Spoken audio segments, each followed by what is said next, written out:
Like when you first saw the Swilcan Bridge, I was like, no, I want to be there when you do that for the first time. Are we what you expected? Yeah. For the most part? Yeah, well, not even for the most part, 100% of the part, but it just pushes that bar up a little bit more for all of Golf YouTube. Let's see if we can just raise it a little bit more. That's a good point. And it just continues to get better. I think we all maybe wanted to show each other after Sunday night that we were, mature adults too. If it had ramped up at all in any way, shape, or form, I don't know how it could have, but if it did, we'd be zombies.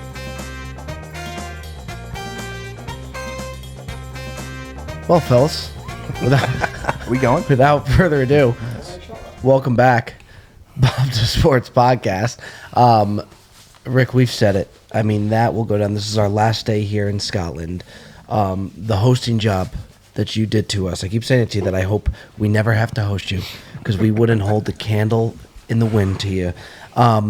What did you think? I mean, we've talked about how much we've enjoyed it. I'm sure it was fun for you to watch, just us. What are your thoughts on this trip? It's gone better than planned. Yeah. It's almost how I dreamt it to have gone, to be honest with you. So I had the lineup in my head. Obviously, we started speaking a few months ago about doing this, and I was really excited. We were hinting at Ireland for a while. We then settled on Scotland. It was like, well, if we're going to go Scotland, there's one place we go. We go to St Andrews. We go to the home of golf. So it was about, right, we need to get the right golf courses booked in. And obviously, you need the old course. That was number one priority. And fortunate for me, I've got some nice connections here. So we managed to hook up the old course, got that in nice and early. And it was just building the itinerary around that then. And the lineup, Dunbarney on Monday. Dunbarney was great. I thought it was a nice welcome to Scotland type golf course. 100%. Crail then on the old course then on Tuesday. Again, just seeing you guys stepping up on that first tee, it's just a magical place. And Special. then Crail on Wednesday, Kings Barnes on Thursday. And then actually today, me and Perez managed to actually get round the Castle course, which was a real surprise to me. That was the only one course I've not played while being up here. Oh, that was your first time? First time as well. What do you think? Spectacular. Yeah, it really was. The piece of property, even just walking to the clubhouse, having breakfast, the clubhouse is unbelievable, overlooking the water, and it's just right away. You're just all along the coast. You're up high. I think you're up. It feels like you're up a bit higher than we maybe were, or maybe we were same height but closer to town. Yeah. So just seeing the town of St Andrews, the castle, all that, like it was really, really good. Yeah. And it was a great golf course too. I think. And the other thing, sorry, the one thing you can't ever bank on, it doesn't matter what month we would have ever booked this, whether it was anywhere between April and September, we have had an unbelievable week of weather. Yeah, it was special. Like, unbelievable. Really have. We had that one shower of rain when we got out the cars at Dunbarney. And I must admit, the forecast never looked great this week. No. It didn't. And we got to, Dunbarney. We got out of the car at Dunbarney. I was thinking to myself, Here we go. My Yep. God, please Let the don't games do begin. this to us. Please don't, because it makes filming harder, makes everything harder, doesn't it, really, playing in the rain. And even today, like me and Perez have been up at the Castle course. It's been glorious sunshine all day. It's only when we drove back into town, which is only 10 minutes away, we were raining. like, why is it wet everywhere? And it'd been raining here. It had been raining. Yeah. No, it didn't even hint at rain where we were. No. Sunshine, It was raining blue majority of skies, the no afternoon. wind. It was perfect. I think the way starting the trip between the first night out that we had and then we started off for your channel doing a scramble, it set the tone and it set the vibe so well to where one of my favorite parts of the whole trip was, obviously we know you, we've spoken to you and the channel and whatnot. The team that we have behind you that we don't necessarily see when you go onto your channel, it is, you guys are so our speed, and being able to film with the channel that we really are similar, like obviously different upbringings, backgrounds, all of that, country and whatnot, but to see how well everybody got along, and it set the tone to where the vibes are so high. I think so. I think, to some degree, somewhat of similar age. Obviously, we found out yesterday me and Joey are 6 days apart in age. That's crazy. I hadn't heard that. That's incredible. That is really, Quite literally 6 days 6 older. days. Wow.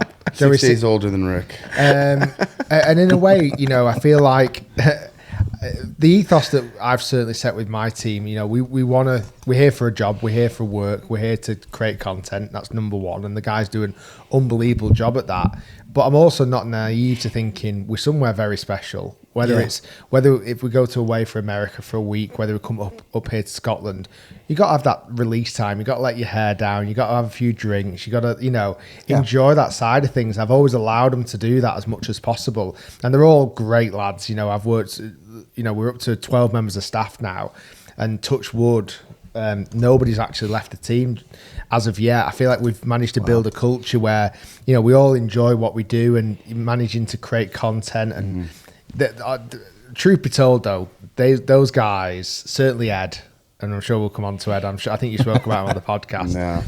Ed was so excited about filming this week with you guys. I mean, he has been a super fan for a while, and he's funny, Ed, because he'll get on with anybody, and he I think you've made his week, to be honest with you. I think you've made ours. I think you've made his life this week. He's a great character. He's a good lad, but then also the rest of the crew are great. Sam and Matt are Sam, awesome. Matt. Awesome. We've had Harry and Charlie up here. You might not have seen as much. Obviously, Guy came up for a few days as well. We've had quite a big team up here this week, which is quite rare for us. We don't normally travel with that many people, but we had a couple of new starters starting, so we wanted to bring them up to Scotland and see how we operate and how we work. So it's been a fun ride. To Bob's point, I think, before we even golfed, we set the tone the first night. Rick took us out for a great dinner. I don't know what the name of the restaurant was. But Swilken Loft. Yeah, right on St. Andrews. That was and we had an special. awesome dinner overlooking 17 and 18. And then it was very, I said refined yesterday. They started laughing because it was kind of like a really nice, quiet dinner with wine and stuff. And then we kind of just let loose and had a lot of fun after that. Went to a pub and just kind of things, drinks started flying. We had a lot of fun. And so I think before we even filmed, we had that common ground. And when we hit the first couple tee shots at Dumbarnie, it was like right out of the gate, I felt like there was a good connection. It was a scramble. It was fun. And I don't think it's probably been one of the more seamless collabs that we've done. Yeah, I agree. Here to us as well. Like, it was funny. I was saying to the lads that we didn't have to come up Sunday. It wasn't imperative for us. We could have quite easily met you Monday, but I said to the lads, no, they're in St Andrews. Like, I was actually gutted we weren't here even earlier. Like, you got here near at lunchtime. And we had obviously Sunday, we were with family and this, that, and the other. We were like, let's go up a bit later. And I was like, I wish we were there now. Like, I want to see the guy. Like, when you first saw the Swilken Bridge, I was like, no, I want to be there when you do that for the first time. But, you can't. I joked about a message you write. When you get there, you're not allowed to do anything now. Like, sit in the car and close your eyes. Close your eyes, Don't do anything. But obviously that's not quite feasible in St Andrews. So I think it was important for us to come up on that Sunday night and have a few beers and be able to get to know each other. We'd met briefly with Perez in Orlando in January, but when you just know when you're going to get on with people. Yeah. I think you guys already, your presence and characters on video, you can tell you're going to get on with them, straight away. Yeah. And we're pretty happy-go-lucky guys. We get on with most people, and we like what you guys do. So we're already fans of the channel. We talk about you lots in our business about what Bob the Sport's doing. Did you watch that video? Have you seen this? Have you seen that? As I've said to you last time, I'm a huge YouTube fan. Oh, sorry, when I say we met, God, we all did the podcast. We did the podcast in Jupiter. Yeah. Sorry, God, of course we all met then. Yeah. And even then the vibes briefly, but even then the vibes were good. Like, it seemed already straight away like we were going to get on. I kind of that slipped my mind for a second. Sam and Matt were there. Sam and Matt were there. Yeah. And I think Harry was actually that trip as well. Mm-hmm. Yeah, that sounds right. But that was a kind of brief drop in and drop out because we couldn't actually film anything that week because we were all a bit busy. It just didn't work out. It almost worked for the best that this was the first time that we filmed because it was such an amazing experience, and all the courses that we played. Obviously, Bob and I didn't play today with you guys, but the 4 courses that we played, I mean, all of them were unbelievable. And the setting and the backdrop, it's special because people have messaged me, and I'm sure even them, they're like, we don't know if we'll ever be able to do that. Like, and even if you do, you look at like how hard it is. My friend just was up here in Scotland. He had to line up at St. Andrews Old Course at like 4:35 in the morning to try to get on as a single for a tee time. So the fact that it was just so seamless, Rick had everything set up, and it was just like Bob said, the hosting of it was just incredible. It was really, to me, the best golf trip I've ever been on by a long shot. That's nice to hear. Like I say, it was kind of a lot of pressure, but I knew, and to some degree, I knew that once we'd locked in the accommodation, which are these great apartments, I think these are great as well. Oh, yeah. And then I knew, well, as long as we base ourselves here, we can't go far wrong. And luckily, you know, I'd like to think with the content that I filmed at many different golf courses in the past up here, you know, they understand the value of getting us on here. And to be honest, it was a very easy sell with you guys. Like, I spoke to pretty much every one of the top people at every single golf club we've been at this week and said, listen, I'm coming up with a collaboration week. It's going to be myself. They were like, yeah, brilliant. Listen, I'm bringing some Americans. They're from a channel called Bob Does Sports. And either they absolutely knew straight away and was like, oh, yeah, Bob, God, this is going to be amazing. Or, right, let me have a quick look at the channel. Oh, boy. And I'd say, Oh, and my line was, my line often was, they're almost more of a golf comedy channel. Okay. Yes. Yeah, that's right. That's right. I would say. Yeah. You know, it's still golf, but it's got that air of comedy. Not that the golf is comedy, but you bring Sometimes it is. Sometimes it is. You bring the comedy within the golf. So only a couple of courses kind of wanted to have a quick look and go. And within a day, they were like, yeah, this is great. We're happy to do this. I think one of the best things for me, two things. A, getting you were on board for that Guinness Challenge, and you know we talked about that video in the last podcast. Doing that Guinness Challenge was one of the funniest things, and we all had those hats on, and the way that we just committed to that challenge, to me, like as we were drinking more and more, it got funnier and funnier, and like looking around. Well, that's what we thought anyway. Oh, Yeah. yeah. Everything got better. Yeah. I mean, we really. Everyone started to swing it better. I was suddenly thinking, whoa, Bobby's turned into Tiger here. Yeah. Just need 9 Guinnesses. Now, you know what? That thank you for bringing me on the channel for that as well, because I think sometimes, as I've said to you in this week, like I've always tried to really portray this quite clean cut. You know, I'm a golf professional or golf coach, and now YouTube, and I've always tried to. We don't drink on my channel. I don't swear on my channel. It's just not what I do.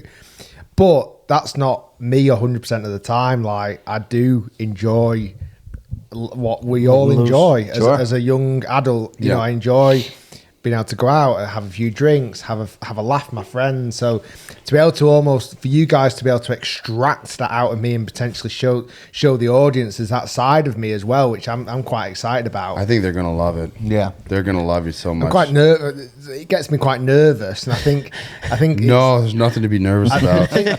You were hysterical. In a sense where it's just like I've never kind of allowed that to happen before. Yeah. You know, I think I'm hyper protective of what, you know, my channel and what I've managed to build over 11 years, that I'm always like, just don't mess this up, because imposter syndrome definitely probably hits all of us. It certainly hits me, and I'm thinking there's only needs one bad thing and then suddenly all the cards come tumbling down. Nowadays too. Well, I'm not saying 9 Guinnesses on, you know, that's going to be it, but I've probably been hyper protective about protecting my image a little bit more. Really. What's your guys' favourite part of the week been? The number one point.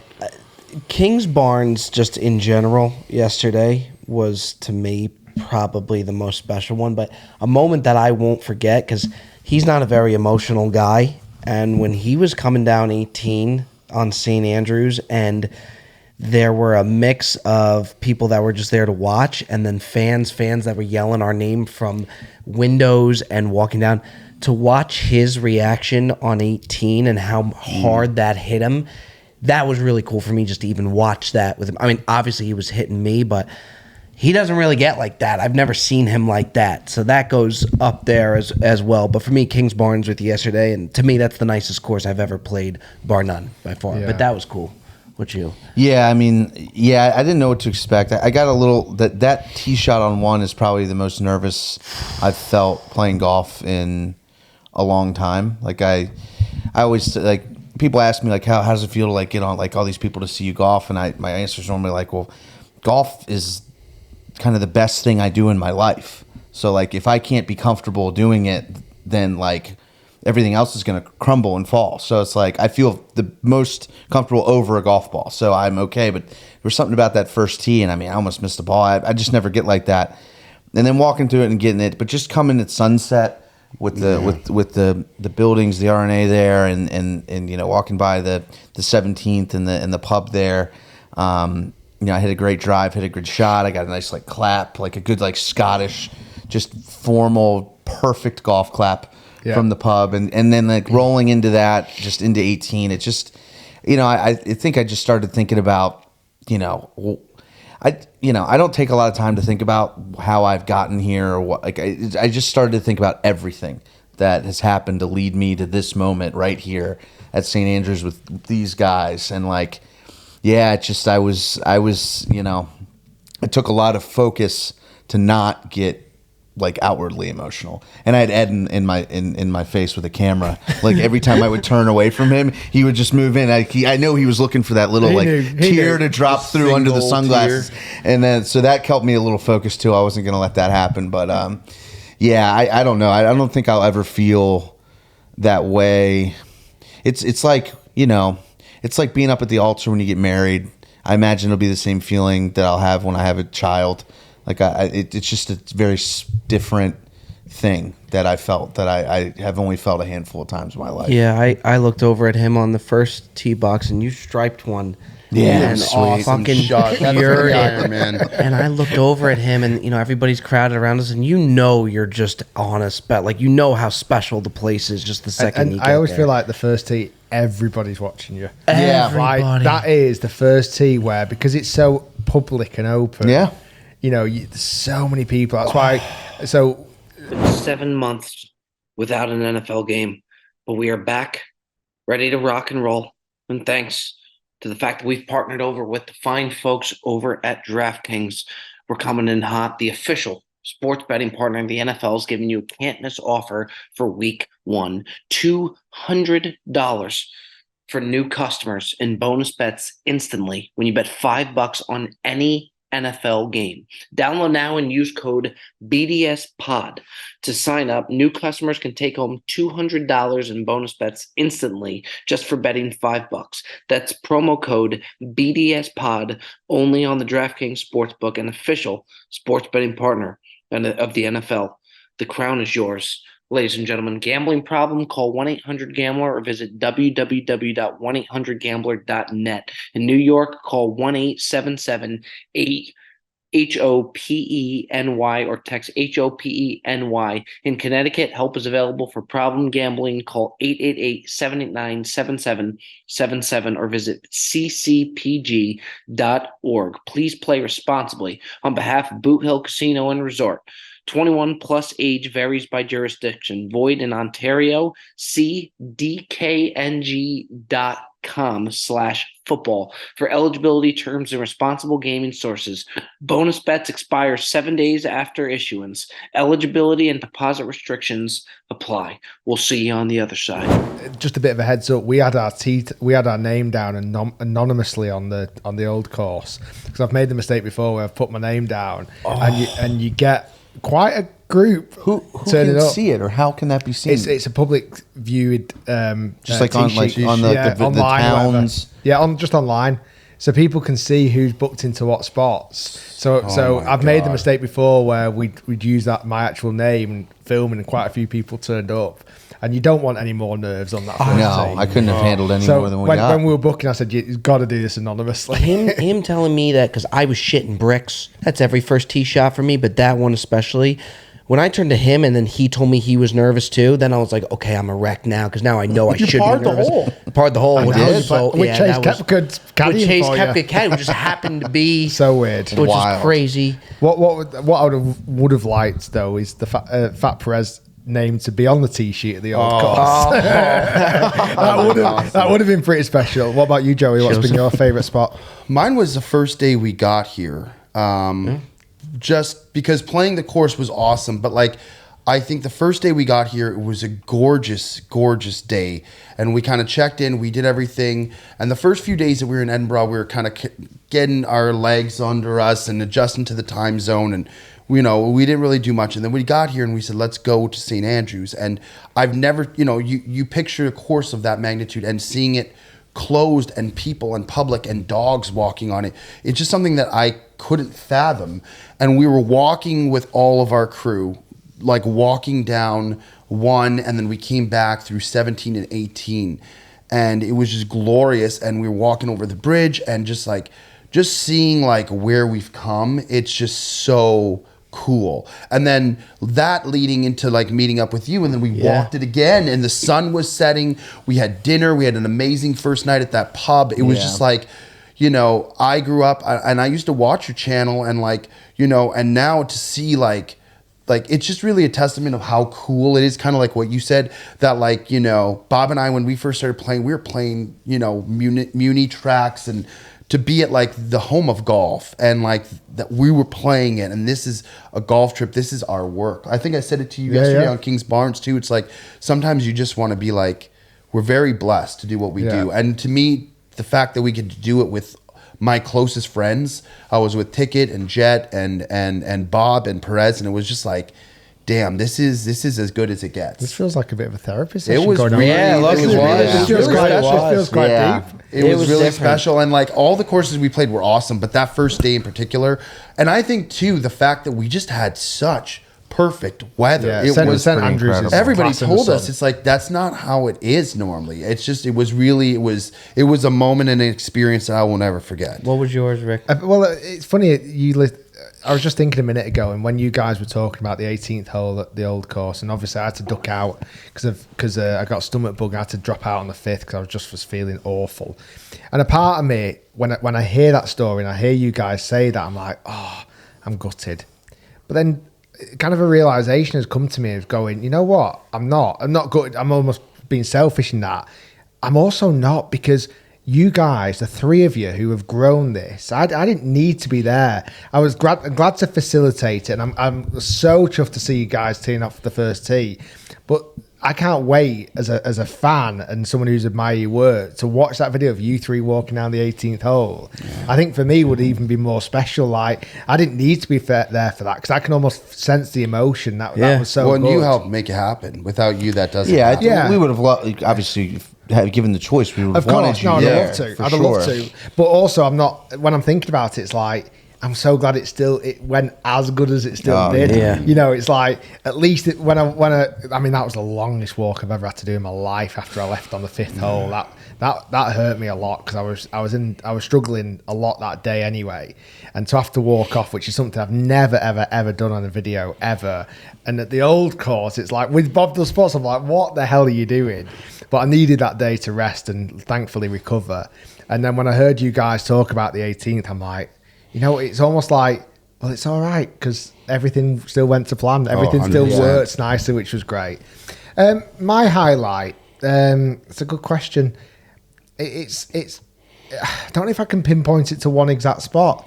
For me, it was the vibes that we've had all week, to be honest with you. It's like, it's that idea that I know this isn't going to be the only collaboration we do, or that, you know, the only week. Yeah. I think that's also really important, because, you know, I love working with other channels, and certainly, you know, when you work with other channels, you want it to be fluid. You want it to be a friendship. You want it, you know, you don't want it to feel like work. Yeah. Like, because it's two worlds colliding into one here this week, and we don't want to, you know, you might go, oh, the numbers are great, but I really didn't like working with that team.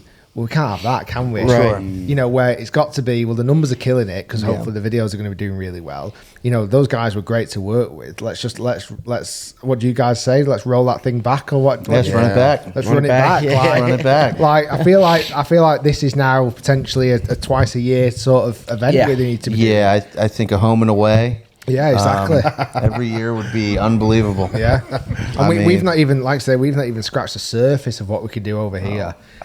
You know, even if we had another week here next year, we could still play another 5 or 6 golf courses that are totally different. That are not even like crazy. it wouldn't amazing even, there's it that wouldn't many even places. matter. We've had a lot of different collabs too that we've had, that even though we all get along, once the golf is done, you kind of go your separate ways, and you're just, you're tired, you just want to, you go to dinner, just with your group, and you go. Every step of the way for this one, with the way the crews gelled, we did everything together. I mean, like, everybody wanted to go to dinner together. We all went for Indian last night. Like, we did everything together, and it makes it so much more enjoyable. And I do think that it translates on the golf course, and people can see that it's in genuine the content. Yeah. Well, it was also, sorry. No, go ahead. It was also really nice to see how, for example, where we helped you with audio, and we helped you with a few other aspects, and then today we had a ticket helping us on the back nine of a video. Like, you can see how we work, we can see how you work, we can see what works best, and share ideas. And another credit, and we booked this even before we knew what was happening.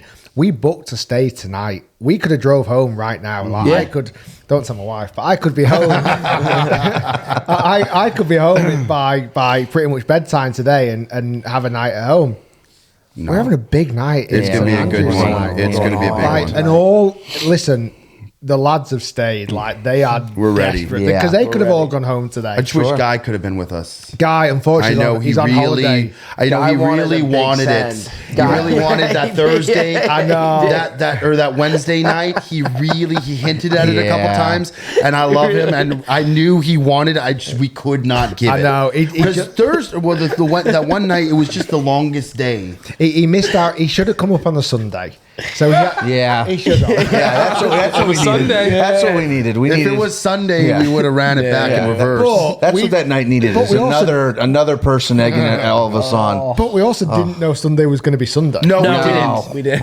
It was bloody Sunday, man. That thing got out of control. But I do wish he would have been, because I knew he said, like, the Monday he came up, he's like, I heard you guys had a big night. Like, I feel terrible. I couldn't have been there. And we had thought that we were going to have another night of that magnitude, and it's coming tonight now. You know what has been good, genuinely, and it's very easy to let things get out of hand weeks like this. I actually think credit to all of us. I know we've been a few illnesses, and you can see, you can hear these two coughing and spluttering at the moment. I'm sure we're going to probably get it next. Probably. I don't want that. We could have gone harder more nights. Yes. I actually think we've been very professional this week in kind of not going too crazy, having a couple of drinks, having some nice cheeky Nando's. Yes, obviously. Cheeky Nando's. But we knew this is a big, big trip. Yeah. But if you do look at it, though, we had that Sunday night, and then we knew when we had the Guinness Challenge, after the Guinness Challenge, and then you go and you eat, that's it. Like, it's hard to where now there's definitely a little bit of a buzz in the air for tonight that, like, we know Couple baby Guinnesses. I think we all maybe wanted to show each other after Sunday night that we were, mature adults too. Right. It's like we all got after it, and it was like, that's not the norm, guys. We don't normally do that. Everyone's looking at each other like, no, we're just gonna have dinner and go to bed. That's not how we work. We kept saying, like, this is day one. I know. We kept saying that. And luckily, it stayed at day one. If it had ramped up at all in any way, shape, or form, I don't know how it could have, but if it did, we'd be zombies. Are we what you expected? Yeah. For the most part? Yeah, well, not even for the most part, 100% of the part. And I genuinely believe on YouTube, for example, I would say for me personally, and I've seen it with other characters and other content creators, I think typically you're a bigger version of yourself on YouTube, because you kind of have to be. You have to have that little bit more energy. You have to have that little bit more charisma. Yeah, it's you, but just maybe up a notch potentially. Maybe not Perez. Maybe Perez stays at the same level, but you're up a notch. For me, like, I knew you guys were going to be exactly where you were going to be at, because I watch your videos. I understand what you do. I understand how you behave with each other, and on video you're maybe that little bit notch higher than you are in normal day-to-day life, which is exactly how I feel like I am. I have worked with content creators before who are different people. Mm-hmm. Oh yeah. Like, actually feel that I'm like off the course, off video, you're like, is that even that's not the same person? Yeah. And I don't know how they can continue to live like that, where it's almost like they're playing two characters. Yeah. And like I said, I definitely know if when I go home and I'm a normal Rick at home with my family, I'm not Rick who I am on videos, because you just can't be. You can't operate at that level, as you guys can't be. Surely, like you're not bloody Bob every minute of every day, because you just can't be, can you? You know, Perez is nodding. Or is it? I mean, look, the guy spends 4 hours a day being Cameo Bob, the same Bob. That's true. Yeah. So, I mean, there's only a handful of things where he's, It's 4 down. but like say, like, knowing how you work and how you operate, I was intrigued to see how you made content. Definitely, and it's exactly how I expected. It's not overproduced. It's not over. It's not produced as in it's like it's very just let's run. Yeah. It's just let's go. Well, I feel like maybe we're just a little bit, certainly on the intros, I'm a little bit more meticulous and making sure, right, let's make sure everyone's in the right place. I make sure the intros are just a little bit more meticulous, but then we just run as not. Like, right. It's just normal after that. But you guys are just straight into it. Sometimes I'm like, oh, we're recording. Like, are we off now? Okay, let's go, you know. But it's worked great. There's not been one time where we've been slow and play out on the golf course.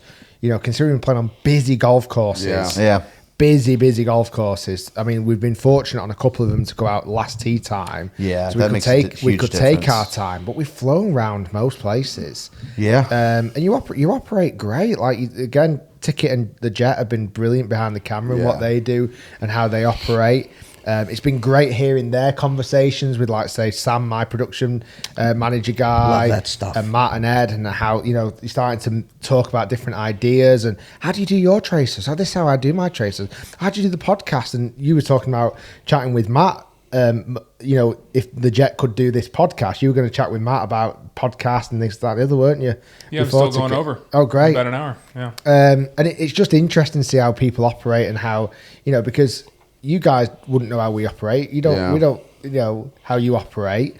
And what's interesting, I think the content that comes out of it will still look like our content. Yeah. Like, our content will still look like our content. Your content will still look like your content. It's just that you're in mine and I'm in yours, and it kind of works. Yeah. I mean, I think that's, you know, I don't know if that's everything. Like, if you're going to break down a percentage of, like, content in a video versus production level, like, I don't know how that should split or how it does split. I mean, I think at the end of the day, you still have to be who you are. And once you create an audience, you know, I don't know how much real massive benefit or we would see in views or anything if our production value went up, all other things equal, if that makes sense.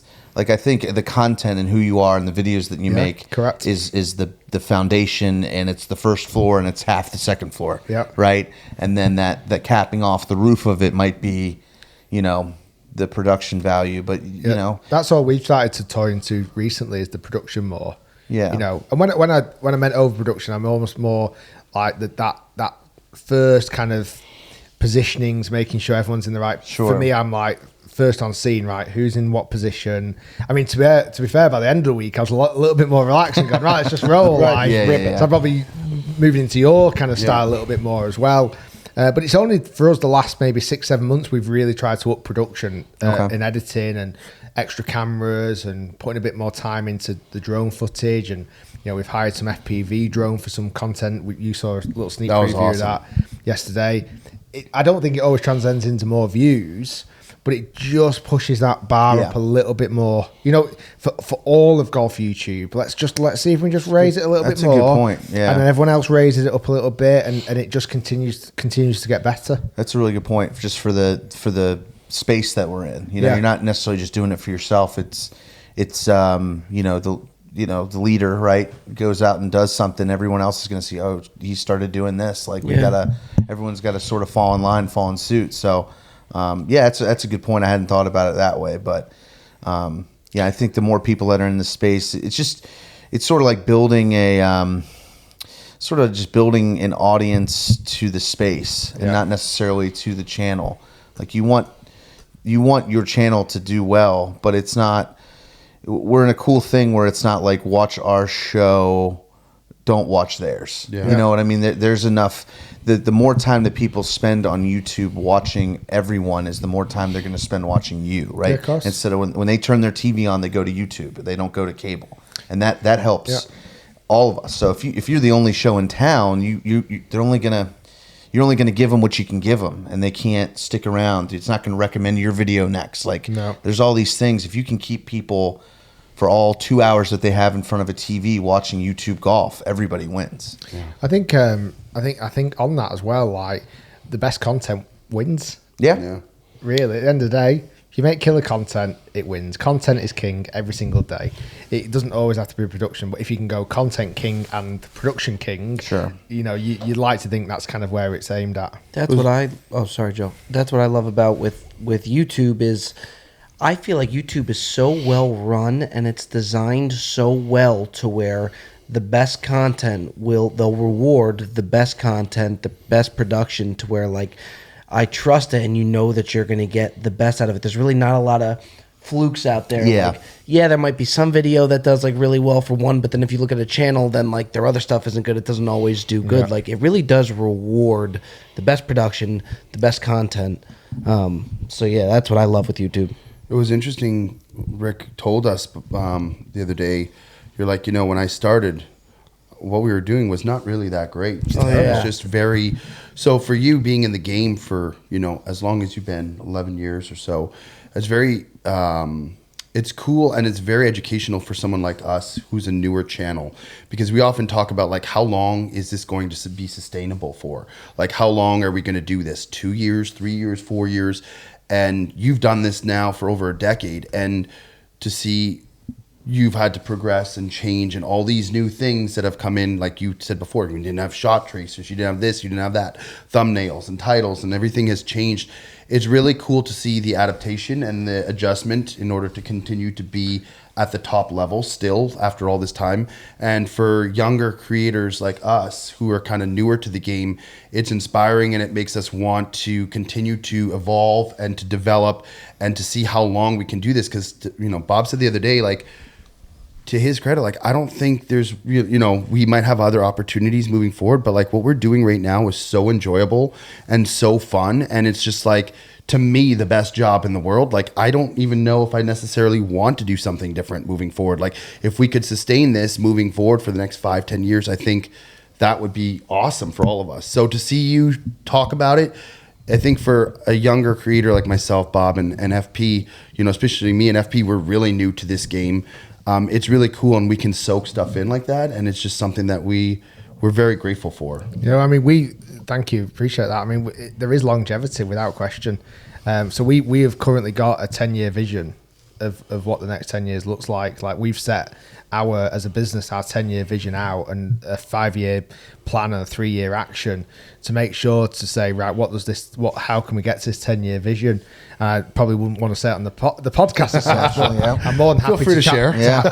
Chat to you about it. In this, like, it's not going anywhere. Like, this is going to happen for a long time, and you've got to be clever in the way you keep evolving. You can't just rest on your morals, because it doesn't work like that. You can't keep making the same content and expect it to work all the time. You've got to keep evolving. You've got to innovate or you die. I've seen that so often with the YouTube channels, that they just continue making the same content, and but there's no innovation. And people go, well, I'm kind of a bit bored of that now. So it's not as much about saying like, how long can we do it for? It's like, as long as you make content that keeps evolving, that it engages the audience, for the next 10 years, you can do it for 10 years. There's nothing stopping you doing that. You see what I mean? But what won't work is making the same content today as it will in 10 years. Because everyone's like, I can't watch 10 years of that stuff. Do you get what I mean? Like, that's the big difference, really. Well, Ticket, you can say too, I mean, we just put a video out this week, which was postponed for about almost 8-9 months, and reading through the comments, like, people said, this is like your old style of how you guys made videos and stuff. And I'm like, old style, we've only been around for like a year and a half. But that kind of shows that, like, without even realizing, we have kind of evolved since the initial Bob Does Sports started. And like, Ticket, you were editing the video the other day, and like, it's got to be a little bit evident that like a lot of the things, even like your camera work and stuff, it's all gotten better, I think. Yeah, I got trashed. I got smoked. I got crushed. Yeah. But the whole point of that video was it was back in the day, Rick. We used to, if you haven't seen it, we used to film Bob picking up bagels. Then he would pick up Joe I've and seen all that. yeah, and then we would jump into the golf, and we hadn't done that in such a long time. So I think people really appreciated sort of the vintageness of it, the throwback to it. Yeah. And we played in a hurricane too, and everyone forgave the golf, but they didn't forgive the camera work. So, Bless his heart, the guy just couldn't zoom yet. He just could not zoom yet. I could, but it was gale force. It was a 4-club win, Rick. It was a 4-club win. That's got to be a 20% miss on the zoom. Yeah, You got correct. That's exactly right. That's exactly right. For me, I must admit, that was one of the first videos I proper watched all the way through, which is the Max Homer one. Yeah. And I must admit, you starting in the apartment and you woke up Perez and everything else, that, I must admit, as a fan, that was gold. Yeah. And that was, nobody else was doing that. Like, I can't do that. I'm not doing that because it's just not my style of content. You know, other creators aren't doing that because it's not their style of content. Well, I feel like you guys, you did have that really laced on nicely. I think you could still do a blend of two. I still think you could do the how you intro the start on the first tee, etc., to get people in, because you need that engagement, and then just a quick 10 hours earlier, and then go into the behind the scenes a little bit more. People love the behind the scenes because I used to love that, seriously. we had someone with us in Canada filming some of the stuff, and we realized how funny, just looking back at some of the footage that we got, some of the stuff that happens, because it's honestly, you'd think it would be scripted. Like the first day we arrived in Canada, Perez forgot his luggage at the airport. So we had a van, a big van that we rented. Everything went great until it didn't. But the lady came to where someone would pick you up from the airport, and she just hopped out. Here's the keys. Here's the van, and I'm gonna Uber from here. And here's your van.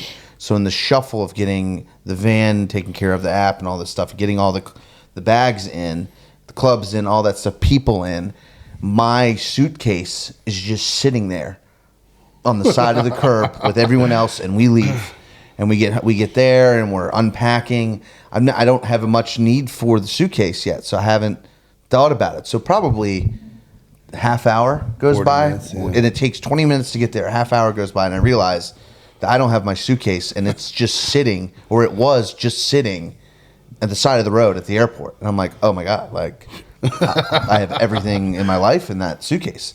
So we quickly, and we got the guy that's filming. So he's filming this whole thing of me realizing it, us hopping in the van, running back to the airport, you talking to, trying to find this suitcase. I mean, thank God it is what it is. First hour of us being there, and we had gold. And it was just because of this is just us on a regular basis when we're all together. We have, even driving to the course, we'll be howling, laughing or stuff. And people love that essence of our channel. So, we would like to get more involved with the behind the scenes stuff, because I think we're bringing really that good. Yeah, I think it is. I think it's a clever way of doing it, because the algorithm, I don't think, for example, would like it if he started just a bit straight into behind the scenes. Yeah.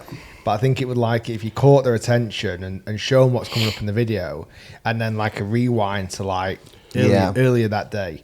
And then you could really start to show those kind of points. I think that would work great. I want to just back to what we were saying before, because I wanted to ask you, do you feel any pressure to not pressure, because I think about it all the time, and what Joe was saying, people always ask us what's next, what's next? And I used to always kind of feel dumb not having an answer for that. But the more that I think about it, it's what is better than doing this? What could I possibly do? What could any of us possibly go do differently or on the side that's going to be better than what we're doing now? You've been doing it for longer than us. Are you totally at ease with the fact that this is what you want to do and you love this? Because I'm sure you have other opportunities coming your way. Yeah, for many years, when I was starting doing YouTube, and people would ask me, what do I do for a job? And at the time, I was still coaching, granted. I'd say I'm a golf coach. Okay, that was quite a clear, I'm a golf coach at a party. It would be quite an easy answer, right? And they, so what do you do? So you'd be able to chat for 10 minutes about being a golf coach. And then kind of as time progressed and I felt a little bit more confident, it'd be as I started doing less coaching and more YouTubing, it was oh yeah, I do a bit of golf coaching, but I also make YouTube videos. That would open a huge kind of world. Yes. 6-7 years ago, it was You get a real funny look. What you YouTuber? Like you make YouTube, and at the time, like, no, I'm not a YouTuber. Right. Yeah. There was like Yeah, a yeah, stigma. I'm not a to it. YouTuber. Yeah. I just make videos on YouTube, but I'm not a Yeah. YouTuber. But like trying to explain that and trying to be able to. So how do you make money from it? Oh yeah. People That's want the to know best how it's question. monetized. Yeah, Especially if that's it's the best older question. people. Here you're we like, go. "Oh, yeah."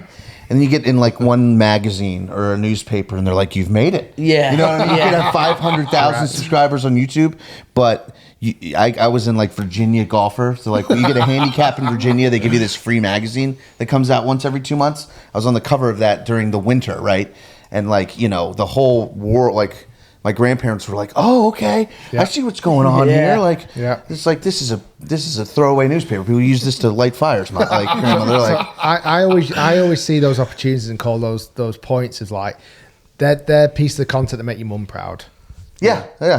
But they understand Even it like too. interviews Yeah. and They stuff mean, like that. they mean Yeah. nothing. Yeah. Like, I was on a real local news TV show, and I was just being interviewed. It was nothing. It was like literally. I think they even spelt my name wrong in the name strap. And my mum said, "Oh my god, you're on TV!" It's like, Mum, that'll get 10,000 views. Like, no offense. Yeah. I'm doing okay over here on YouTube. Yeah, you know? they just don't get it. But to be honest, she has weirdly got it a lot more in the last couple of years and ended up becoming a bit too obsessed with it. But that's another thing. But so yeah, it took me a while to kind of start to be able to say the term YouTuber. But it wasn't what was easy in the last 4 or 5 years is I believe now that most people, like say maybe apart from grandparents, etc., absolutely understand YouTube now, and absolutely understand now that there are people on YouTube making videos that are doing very nicely for themselves. It's almost like the wrong misconception sometimes. It's like, oh, why are you not driving around in like a Lamborghini or whatever? Like, because often it's like gamers at 20-year-olds who have got millions and millions of subscribers who are probably I always wonder this of myself. Like, what would happen, and maybe it's even to all of us, if all of this now happened and we just rewound this 10 years earlier? If we were all 10 years younger in the same position that we're at, I think it'd be a real dangerous mix. Yeah. I'd be terrible. I'd be awful. Yeah. I'd be driving around in way too, stupid for sure. a car, and I'd be doing some stupid Tables things. and clubs and Yeah. So I'm almost glad it's happened at a point where I'm like a little bit older and a little bit more kind of switched on. But now, like, I'll go to a party. I mean, often now it's quite nice. Certainly if I'm with friends and stuff, nobody really asks because obviously know what I'm doing. But if it's new people, oh yeah, I'm a YouTuber. And they're like, oh wow, what do you do YouTube in? It's like golf. Oh wow, because that's the other thing. Like, People will go and just be like, I just subscribed. but 10 years, correct. What's your channel's name? And they search, subscribe straight It's the away. easiest subscription you ever get. but even 10 years ago, and I'd say, even when I first met my wife, I've been with my wife now for 15 years. When I first met my wife, it was like, what do you do for a job? Blah, blah, blah. I was like, I'm an assistant professional in a pro shop, thinking that was pretty swanky. Right. Yeah. Well, granted, I sold Mars bars and and Powerades and Cokes and stuff in the pro shop. And she was like, "Oh right," and she kind of just thought it's not really got a future. That, and she didn't think it was cool. She thought it was like not cool. Like being a golf coach 10, 12 years, 15 years ago. Sorry, golf wasn't cool. No. Now you say you're into golf. Well, the likeliness of the people in the room, it seems like everyone's into golf now at some capacity, which is brilliant.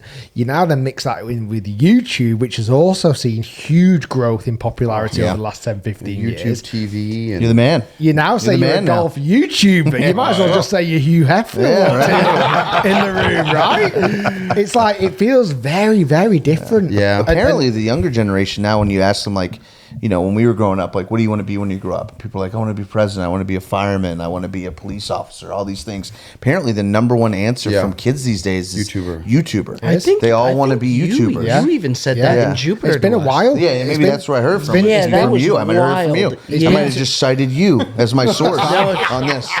It's been about 2 or 3 years now where the number one job in schools has been YouTuber. That's crazy. Now imagine teachers going, no, you can be a doctor, you can be a lawyer, no, I want to be Mr. Beast. Like, I don't know. It is a bit nuts How do you as teach well. for though. that? Like, you I can't know. teach for that goal. And even like my kids, my kids they're only young, soon to be 9, 7, and 5, and they'll understand kind of what Dad does. He does a bit of golf, he does a bit of YouTube, makes videos. But it was only one time where when I got a million plaque, you get a gold million plaque, which you guys will get very soon. You guys will get very soon. Do not Like, worry. comment, subscribe.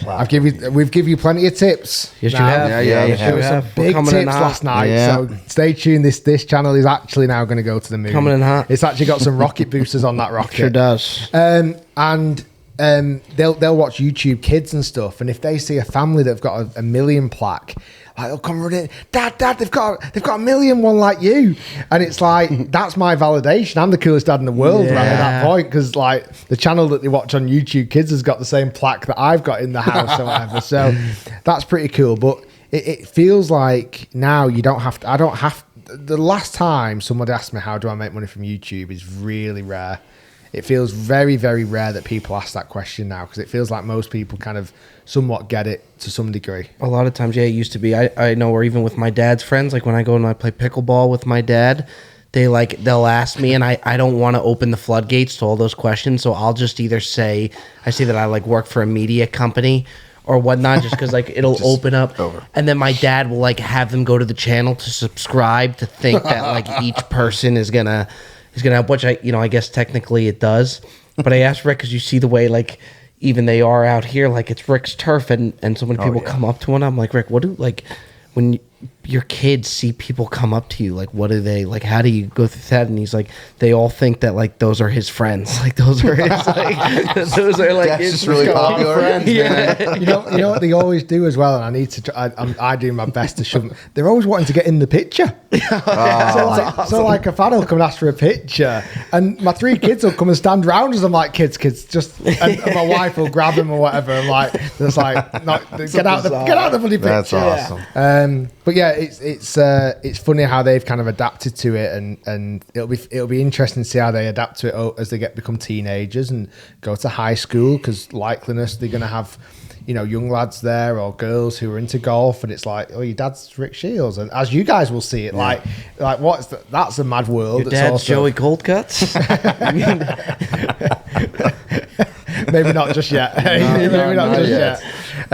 But that'll be a mad kind of stage in life where hopefully I carry some clout, and again, that's why, going back to earlier in the podcast when I mentioned how protective I am of the channel, it's not just to protect me, it's to protect my members of staff who work for me, it's to protect my family, my wife, my kids. Your whole image. I don't want to do anything that's stupid in the future that tarnishes their reputation. Right. And you mentioned a minute ago, Bob, about temptation, where there's other opportunities to come about. Absolutely, there's been loads of other opportunities, but you got to, again, my moral compass has got to be in the right spot, and whatever decision I make in life is going to, certainly big decisions, they're going to stick with me for the rest of my life, and not just my life, my kids' life. Sure.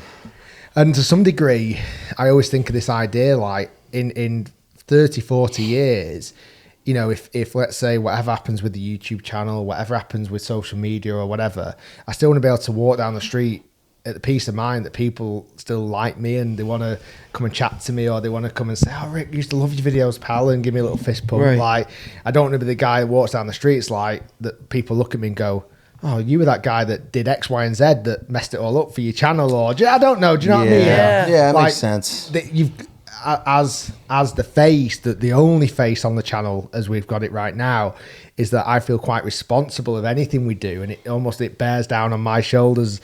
I can't change my identity or change my face and go in disguise for the next 50 years, because that's not going to happen, is it really? So that's something that always plays on my mind a little bit as well, but I'm sure that'll be fine. We have 3 times the chance of fucking up. Yeah, and we got some wide faces too. All right, well, boys, we got a big night out, and again, Rick, we can't thank you enough. You've taken us under your wing. There was one other thing, sorry, very, very quickly Yeah. before you finish, when you said about a minute ago, what were you like? What were you guys like? The one thing that's absolutely stood out more than anything is how much better you are at golf than I expected you all to be. Wow. That was cool to hear. And that's all of like Perez, I knew you were going to be good. You were sensational. much better than I expected you to be. Yeah, your big. wedge game and your putting. I mean, your putting. I I don't think I've ever known anybody to hole so many putts this week. Damn. You didn't Putter's miss. hot right now. Damn. Putter's real hot right now. And you hit, joking aside, there was that one, you hit that one iron shot that went left that I kind of like joked him when that's the worst shot you've hit all week. Apart from that, you hit a little tiny cutty miss that never puts you in trouble. You're always in there. You're very hard to play against. Yeah. Like, I hate playing against you because you're almost impossible. It's like bogey is the worst. But when we even played him against alternate shots, Yeah. they're just impossible to play against. Like, he's impossible to play against because you don't seem to do anything wrong, which is annoying. You just you're used to it too. It's just like we're just used to him beating us down. Yeah. You know, it just kind of sucks sometimes. We're just getting that ass beat, Yeah, Rick. I think certainly match play head to head, you are a very tough competitor. So You got to beat me. I mean, that's you got to. If you play well, you're going to beat me, but you're never going to lose. I'm not gonna. Yeah, I'm very rarely am I just going to hand over a match to somebody.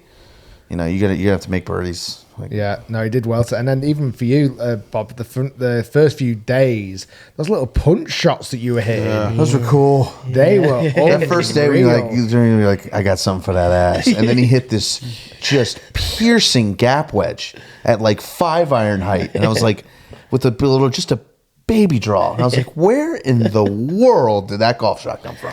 I was getting ready for Scotland, so yeah, I turned to Perez like the first hole. I was like, I got something for your ass, and then just did one of those little punches. I know. It was like, Wild golf shots I've ever seen from anyone, and it was from him. And then Joey, some of your drives this week, he's got some big power, man. seriously. Yeah, I just got to control that power. Is that not like a Superman quote or something? I'm sorry, I had to. No, I think the thing is, I would almost take like consistency, like Perez has consistency off the tee, and I would almost forego some of the distance because sometimes I just don't have control over it. But when I do flush a shot, it's nice. He's It's been really playing. nice. Yeah, he's been playing. I played pretty well on this trip for the most. In Canada, I played really well. I think a lot of it is confidence too. You know, like I'm notoriously known as the one on the channel who just is known for my blow ups and my mental outrage and just like completely like melting down. And that is, it's not fabricated. It is who I am.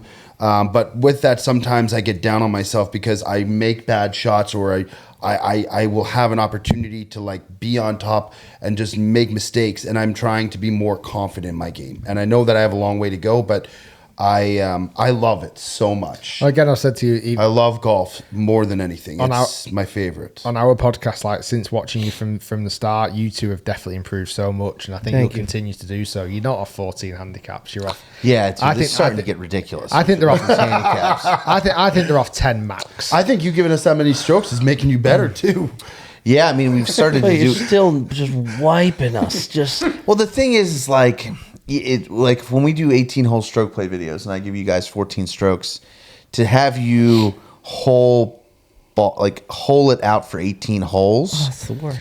They just seem to always. Yeah, but stroke play for Something. any mid handicappers. Yeah, But you know, when but the match last play, one- you're right. Like stroke play 14 should, like that translates pretty more, like a lot more difficult to match play because go make triple, it's just one hole. Exactly. But when I play them in stroke play, like they just have a tendency to put up That was like big the boys. last time they I just did. have one or two holes. I Yeah, was the one in playing Victor- so well. You were like 70 up, holes well, and the then I guy had just 10. I was in the woods and I was like a woodsman just hacking away at like just branches. couldn't stop. It was tough. I don't know if it had released yet, but he was playing really good, and I he was turns winning. to ticket I was- on like the 13th hole, and he's like, "Don't look now, ticket, but I'm winning this thing." And then he goes off the tee and he just airmails one left. I couldn't get out. Takes like I couldn't 4 out to of the get out of the woods. It was horrid. I just cards of 10, and then he never and then I had just them. melted down. It's just, So yeah, they're 14s in stroke play, but match play, giving these guys a stroke on every hole except par threes on 9 holes in match play, it's tough. Yeah. It's tough to beat them. Well, look, we'll have a whole lot of content. I know, we got all this content this time. I don't think there's any doubt that these two channels are going to be back for more. And I mean, who knows if we make it out alive after tonight, because I know Eddie's coming for blood. I know all you boys are coming for blood. But again, we can't thank you enough. You've been an unbelievable host. As we've said all week, go check out Rick's channel. You probably already do. But Rick, thank you so much. And until next time, brother. Thanks for having me. Take care. That's another edition, Bob Does Sports Podcast. We'll see you next time.